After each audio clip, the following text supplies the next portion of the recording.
Recreation பண்ணி நல்லா famous ஆனாரு. என்னன்னு கேக்குறேன். ஒரு என்னோட ஓன் ஸ்டைல பண்ணேன். ரீக்ரியேஷன் சொல்லக்கூடாதுல்ல.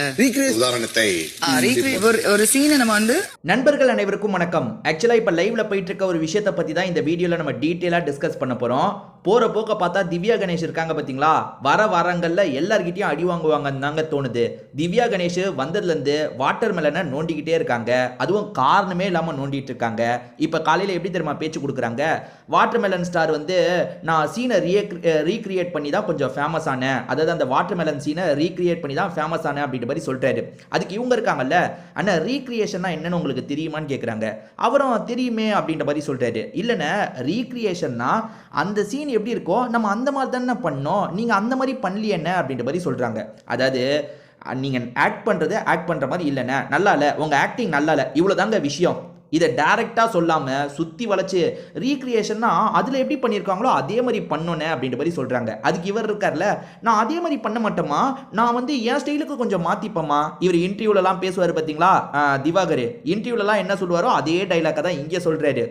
இவங்க வந்து உங்களோட ஆக்டிங் நல்லா இல்லைன்னு இன்னும் இம்ப்ரூவ் பண்ணுங்க அப்படின்னா முடிஞ்சு போயிடுச்சு. ஆனால் இவங்க அதை சொல்லாமல் இவர் ஆக்டிங் நல்லா இல்லைன்றதை சுற்றி வளைச்சு சொல்கிறாங்க. அதாவது வந்து இல்லைண்ணே அதில் இருக்க மாதிரியே தானே பண்ணோம், ஆனால் நீங்கள் பண்ணுறது அதில் இருக்க மாதிரியே இல்லைன்ற மாதிரி திரும்பங்க இதே விஷயத்தை போட்டு உருட்டிட்டு இருக்காங்க. நான் என்ன சொல்கிறேன்னா, திவ்யா கணேஷ் இவரை பற்றி பேசும்போது இவர் வந்து ரொம்ப கூலாக எடுத்துக்கிறாரு. என்னன்னா சொல்லுமா சரிமான்னு தலையாட்டுறாரு. இப்போ நீங்கள் கவனிச்சுக்கோங்க, திவ்யா கணேஷ் இன்டைரக்டாக இவரோட ஆக்டிங் நல்லா இல்லைன்னு தான் சொல்கிறாங்க. அதை கூட டேரெக்டாக அவங்களால சொல்ல முடியல, இன்டைரக்டாக சொல்லிட்டு இருக்காங்க. அப்படி சொல்லும் போது திவாகர் எவ்வளோ பொறுமையாக கேட்டுக்கிறாரு. ஆனால் திவ்யா கணேஷை பதிலுக்கு யாராவது பேசினா திவ்யா கணேஷ் இந்த மாதிரி பொறுமையாக ஏற்றுப்பாங்களா? அதுவும் பாருங்க, எல்லார் முன்னாடியே வச்சோம் திவாகரை கார்னர் பண்ணுற மாதிரி இந்த கேள்வி கேட்டுட்டு இருக்காங்க. திவாகரும் சரிமா ஆமாமா அவங்க சொல்ற எல்லாத்துக்கும் சரின்னு ஏத்துக்கிறாரு, பொறுமையா கேட்கிறாரு. ஆனா திவ்யா கணேஷ் பொறுமையா கேட்க மாட்டாங்க. அவங்க வந்தோட நேத்தே ஒரு விஷயம் பண்ணாங்க, நீங்க எல்லாருமே கவனிச்சிருப்பீங்க. கானா வினோத் ஒரு பாட்டு பாடுறாரு, கொஞ்சம் கிண்டல் பண்ணி தாங்க பாடுறாரு. நீங்க போட்டதெல்லாம் மொக்க சீனுமான்னு கானா வினோத் கிண்டல் பண்ணி தாங்க பாடுறாரு. கிண்டல் பண்ணி பாடணுன்னு நீங்கள் அவ்வளோ டக்குன்னு அஃபண்ட் ஆகுறீங்க. அதாவது நீங்கள் எதுக்காக என்ன கூப்பிட்டீங்க, என்ன இந்த மாதிரி பேசிகிட்டு இருக்கீங்க, இந்த மாதிரி பாடிட்டு இருக்கீங்க, நான் கிளம்புனாங்க. ஏன் உங்களை மாதிரி வந்த 3 பேர் அங்கே உட்காந்து கேட்டுட்டு தானே இருந்தாங்க. சாண்ட்ரா அங்கே தானே உட்காந்துட்டு இருந்தாங்க, பிரஜின் அங்கே தானே உட்காந்துட்டு இருந்தாரு, அமித் அங்கே தானே உட்காந்துட்டு இருந்தாரு. சரி, அவங்க உட்காந்தா நானும் உட்காரணுமா அப்படின்ற கேள்வி கூட நீங்கள் எழுப்பலாம். ஆமாம், அவங்க உட்காடுறாங்க ஏற்றுக்கிறாங்கன்றதுக்காக நீங்களும் ஏற்றுக்கணும் இல்லையா, எதிர்த்து பேசலாம்.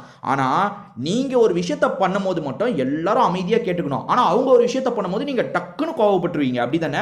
இப்ப இவங்க திவாகர் கிட்ட பேசும்போது திவாகர் எவ்வளவு பொறுமையா கேட்கிறாருங்க. நேத்து ஒண்ணு நடந்திருக்கும். என்னன்னா, திவாகர் பதிலுக்கு ஒரு கேள்வி கேட்டிருப்பாரு.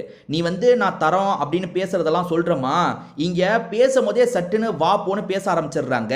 அப்படி உனக்கு நடந்தாதான் உன்னால புரிஞ்சுக்க முடியும்னு சொல்றாரு. அதாவது நான் சொல்றதை உன்னால புரிஞ்சுக்க முடியாது, உன்கிட்ட யாராவது சம்பந்தமே இல்லாம கோவப்படும் போது நீயும் பதிலுக்கு கோவப்பட்டு பேசுவ, இந்த மாதிரி வார்த்தையெல்லாம் யூஸ் பண்ணுவேன்னு சொல்றாரு. அதுக்கு இவங்க கிட்ட பதில் கிடையாது. என்ன சொல்லணும், என்னதான் பேசினாலும் சரி, நான் பதிலுக்கு அப்படிலாம் பேச மாட்டேன், பொறுமையா தான் போவேன் தானே சொல்லணும். ஆனா அந்த இடத்துல இவங்க டக்குன்னு அப்படியே மாத்திக்கிட்டாங்க. இது ஏன் டைம், என்ன பேச விடுங்கன்ற மாதிரி கோவப்பட்டுட்டாங்க.